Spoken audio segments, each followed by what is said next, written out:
Agora são 8 horas e 19 minutos, você confere 8 e 19. Se você quiser participar é só ligar 3371-7777. É o telefone do ouvinte. O Brasil comemora hoje, exatamente hoje aqui no nosso país, 28 de outubro, o Dia do Funcionário Público. Os servidores públicos, na prática ou teoricamente falando, eles devem ser prestativos, educados e o melhor, eles devem ser preparados para lidar com a população, com a sociedade. Agora, na prática, é isso que acontece? É o tema do programa de hoje. Eu volto a conversar aqui com o Antônio Claré de Souza. Claré, a impressão que a gente tem, que a sociedade tem, é claro que não dá para fazer aqui regra geral. Porque se você chega afirmando, aí você já corre 100% o risco de errar.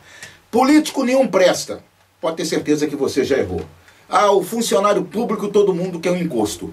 Mas o que a gente percebe, né, é que o cara, ele imagina, bom ou ruim, o salário alto ou baixo, se ele tem um serviço público, tem gente que inclusive enche a boca para falar, né, eu sou concursado. Ninguém põe a mão em mim.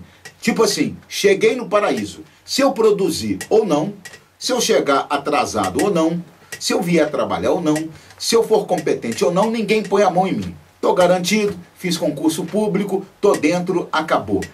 Às vezes a impressão que se tem, né, é que é um encosto. E uma coisa que a pessoa tem como que sendo segura, quase que vitalícia. Pelo menos é a impressão que a sociedade tem do funcionário público, Claré. Na sua opinião, é isso mesmo? A sociedade tem pensado assim, né? Ou da minha parte aqui é um comentário distorcido? Não, Zé Mário, eu acredito que isso seja um pouco de verdade, né? Tendo em vista o seguinte, nós ainda temos um ranço nessa questão, um ranço imperial, né? Da forma como era no Império, que o funcionário público era o tal, ele é que era o representante do rei. Agora, essa questão, a gente não pode, como você mesmo disse, dizer que é uma regra geral, mas existem muitos casos particulares, cada um de nós, mesmo sendo funcionário público, vê e às vezes é vítima também, quando vai a uma outra repartição, né, você também é tratado da mesma forma, né, e aí causa esse ranço. A população, quando pega essa questão, ela não está realmente inteiramente errada, ela está mostrando qual é o seu ponto de vista em relação a esse funcionário público. Agora, dizer, por exemplo, que eu estou seguro, que eu não posso ser demitido, isso é uma grande mentira, isso é uma grande falácia no meu ponto de vista. O que existe é que o gestor público é que não tem pulso para poder resolver, porque hoje nós temos leis claras, né? A própria universidade aqui em São João del Rei já teve casos que teve que demitir funcionário público, né? Só que tem que respeitar a legislação, dar todo o direito de defesa, né? Criar um processo administrativo. Então, essa questão de que eu não posso ser demitido, isso não existe, isso é conversa fiada. O que tem que ser feito é o gestor público tomar o pulso, tomar o comando da coisa. Eu posso te dizer que muita coisa está mudando hoje no serviço público. Hoje já se vem aí com as ideias das metas a serem cumpridas. Hoje nós temos uma série de conteúdos programáticos aí que a gente tem que já tem avaliação, né? Tem uma série de instrumentos já começando a apertar esse cerco. E eu acho que a população, com a sua visão, poderá contribuir muito, né? Você já tem aí as ouvidorias, que você pode fazer as suas denúncias com relação aos maus tratos, e também colocar também que, em muitos casos, né, a população também trata esse funcionário público com desdém. Então, eu acho que tem que haver uma parceria aí de mão dupla. Agora são 8h23, confira 8 horas e 23 minutos, a primeira participação do meu companheiro de trabalho, o Regis Melo. Regis, um grande abraço, bom dia. Bom dia, José Mário, bom dia, Vânia, bom dia, Antônio, bom dia também a todos os ouvintes da nossa querida rádio São João del Rei. Antônio, quando você falou aqui que a gente já tem vários métodos de fazer uma melhora no serviço desses funcionários, você falou das avaliações, são avaliações de desempenho? Sim, é isso mesmo. E a partir delas é possível você abrir processos administrativos e talvez até chegar a tirar aquele funcionário que não está fazendo seu serviço de acordo? Perfeitamente, tudo isso é possível. Basta, igual eu disse anteriormente, haver por parte do gestor, né, o empenho em fazer isso ser cumprido. E não é só nesse caso também não, Regis. Há um outro caso específico, você tem um teto limite pela lei de responsabilidade fiscal que a União, o Estado ou o município pode chegar. E se você estoura esse teto, automaticamente a demissão pode acontecer, só que tem uma série de critérios. Aqueles que chegaram mais cedo, aqueles que têm menos tempo de trabalho, aí o solteiro, a necessidade do serviço, daquele cargo que a pessoa ocupa, não apenas pela questão de um procedimento administrativo, quando no desempenho da função o servidor público não tem uma funcionalidade, né, no mínimo satisfatória. Não, é porque assim, a gente fica pensando tanto em formas de melhorar esse atendimento, porque de fato pode até estar mudando, mas muitas vezes a gente é muito mal atendido e há esse comodismo que já foi citado aqui, que é aquele negócio mesmo, o servidor público em tese teria o emprego garantido, não precisaria se esforçar depois que está ali, né? Então, eu fico pensando em modos de fazer com que isso seja aprimorado, assim, com que o servidor mesmo, e não a partir de uma cobrança, ele mesmo tenha interesse em buscar melhorar a forma como ele trabalha, né? E aí, assim, nas escolas a gente tem já essas avaliações de desempenho há algum tempo. Talvez algumas outras formas, como cursos de aprimoramento, ou ter um salário diferenciado para quem tem esses cursos, dentro da mesma função, inclusive, mas quem tenta se aprimorar e quem tem essas avaliações melhores. E aí eu fico pensando assim, de que forma é possível, e assim, de formas viáveis, porque a gente tem consciência também que muita coisa que a gente idealiza não é viável financeiramente para o Estado, para o governo, mas de que forma seria viável fazer esse incentivo ao próprio funcionário público. Regis, pegando carona no seu comentário, a questão de cidadania, né? Evocação. O Claré já falou uma coisa aqui. Você tem que ganhar dinheiro. A pessoa tem que pagar a conta, tem que comer, tem que dormir, tem que pagar aluguel, comprar remédio, comprar roupa, tem que sobreviver. Agora, a pessoa tem que ter um mínimo de vocação para aquilo que faz, seja funcionário público ou não. Eu vou dar um exemplo típico. Não quero generalizar, mas o caso do médico. Eu estou acompanhando essa polêmica do médico em São João del Rei. Quando a pessoa presta um concurso público, tem um edital. Você vai ganhar tanto, vai ter que trabalhar tantas horas. Aí passa um tempo, o salário está muito baixo, eu não tenho condição de cumprir essa carga horária, vamos mudar tudo. Peraí, quando entrou, sabia o que teria que fazer e qual era o salário. Se tem vocação para o trabalho público, então pense. Agora, se não tem, pense também. Claré. Pois é, Zé Mário, eu gostaria de responder ao Regis quando ele fala do incentivo. Esses incentivos, no nível federal, no caso da universidade, eu já posso te colocar uma série de situações. Hoje, né, um professor, se ele tem um mestrado, ele ganha um percentual a mais. Se ele tem doutorado, um percentual a mais. E isso foi estendido agora, também recentemente, ao funcionário, ao servidor, que tem uma capacitação. Então hoje qualquer funcionário que faça uma pós, imediatamente ele passa a receber, me parece, 25% a mais no salário. Tá? Hoje, você vê como que as coisas estão melhorando. A legislação antigamente, você pintava uma vaga aqui dentro do funcionalismo público, para você sair de uma função, por exemplo, de auxiliar administrativo para assistente de administração. Antes existia o famoso concurso interno, o cidadão primeiro fazia o seu concurso interno, se passasse, aquela vaga não era disponibilizada para o resto da população. Hoje isso não é mais permitido. Ele tem que fazer o concurso em igualdade de condições com todos os demais. Então isso já é uma situação bastante confortável no sentido de melhorar essa questão. Então o funcionário precisa realmente se capacitar, realmente correr atrás disso. só para poder... Agora, é bom deixar claro que esse exemplo que você deu é com relação à universidade pública, sim, né? Com relação à universidade pública. Há muitos órgãos federais que isso não existe, né? Acontece isso também em muitas cidades, em muitos municípios, mas na maioria não acontece. Em alguns estados também há, né, melhoria, benefício para quem procura se qualificar. Em outros lugares, na verdade, o servidor, além de não ter estímulo, ele é proibido. Isso é que é o pior. Na realidade, no federal, independente de ser a universidade, essa qualificação, ela existe, é uma lei federal que atinge a todos os demais órgãos. Federal. Nós sabemos que a coisa não acontece muito dessa forma no Estado e muito menos nas prefeituras. Isso a gente sabe e isso para mim, o ponto nevrálgico da questão. Por quê?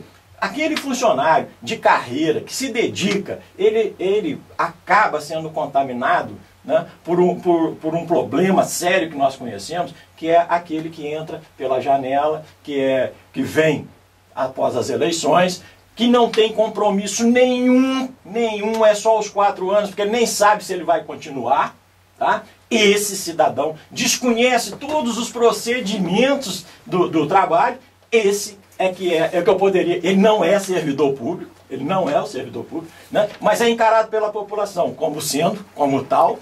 Então, em muitos casos, quando se trata do municipal, nós vemos essa figura que não tem compromisso algum com a questão pública. E com isso, desanima o nosso funcionário público de carreira, porque ele vê que, poxa, eu aqui visto a camisa, estou aqui, o cara às vezes chega, ainda vai ser chefe sem conhecer coisa alguma, né? Ainda tem uma remuneração muito mais alta do que aquele que está ali competentemente há 20 anos fazendo alguma coisa. Então nós temos essas mazelas que atingem o serviço público. Agora, um dos grandes problemas, isso pode ser no governo federal, e diga-se de passagem, eu nunca vi tanto cargo de confiança como eu estou vendo agora dentro do governo federal. Virou festa, mas virou festa. E não é só em Brasília, é uma distribuição de cargo Brasil afora. Aí vem os estados, aí vem os municípios. E a pior coisa do mundo é quando aquele funcionário de carreira, ele é preterido. Ele não vai fazer um curso de qualificação. Mas aí, o cara que é cargo de confiança, o homem ou a mulher, vai. E daqui a pouco, ele deixa o Estado.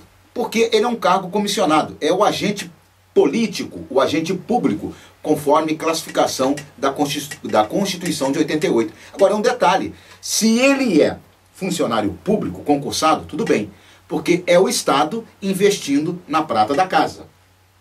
Agora, é claro que você tem que investir em quem vem de fora, mas primeiro quem é da casa. Porque daqui a pouco, 4 anos, a pessoa vai embora, ela vai levar o know-how, o conhecimento financiado com o erário, com dinheiro público, para iniciativa privada.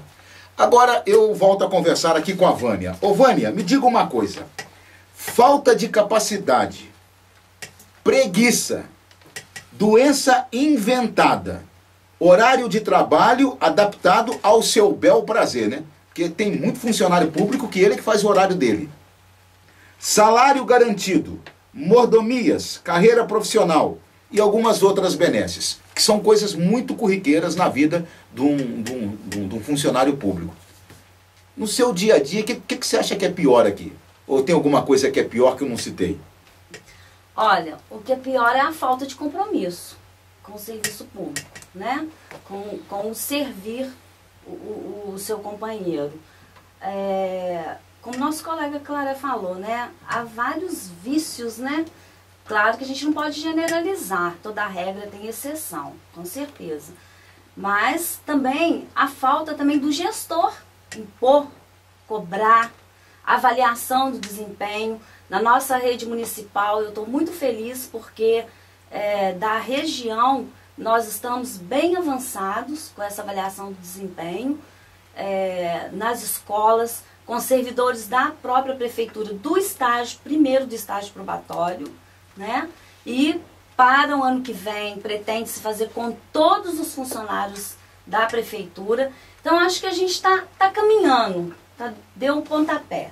está cada dia avançando. Então eu acredito que se o gestor reconhecer, dar valor e se impor mesmo perante essa avaliação de desempenho, ofertar cursos de capacitações, porque o ser humano, seja lá qual for o serviço, o emprego que ele estiver, ele tem que se capacitar, ele tem que ter esse curso, para cada dia ele melhorar e poder estar atendendo cada vez melhor quem está do outro lado. Agora são 8h34, você confere 8 horas e 34 minutos. Pesa ainda o fato de que o patrão do funcionário público muda a cada eleição. E o novo tem outros planos, diferentes daquele que acabou de sair. Assim, aquilo que era uma coisa importante para uma turma de politiqueiros de ontem, deve ser esquecido ou escondido agora pelos novos, os que acabaram de entrar. Interrompem programas em andamento, traçam outros planos e colocam para chefiar os servidores efetivos, outros chefes, gerentes, diretores e cargos em comissão. Normalmente, uma turma que estava em campanha no período eleitoral e agora vai receber como prêmio as funções de comando. Quer dizer, o cara não conhece o serviço público, nunca entrou, não sabe o que está acontecendo, mas ele apoiou fulano ou fulana, o cara ganhou, coloca a turma lá dentro.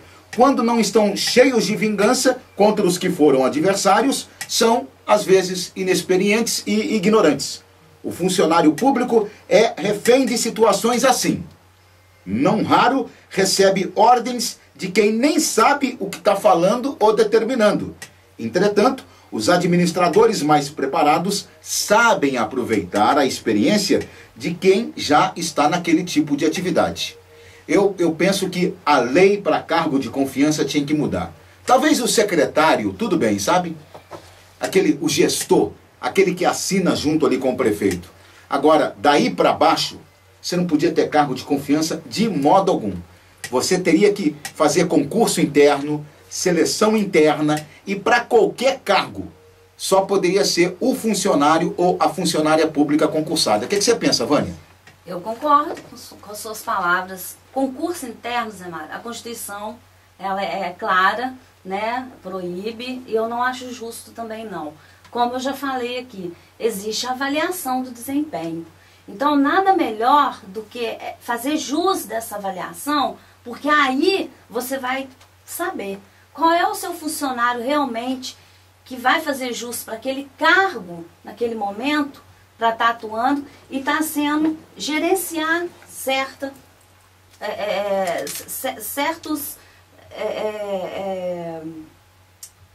locais, né, do serviço.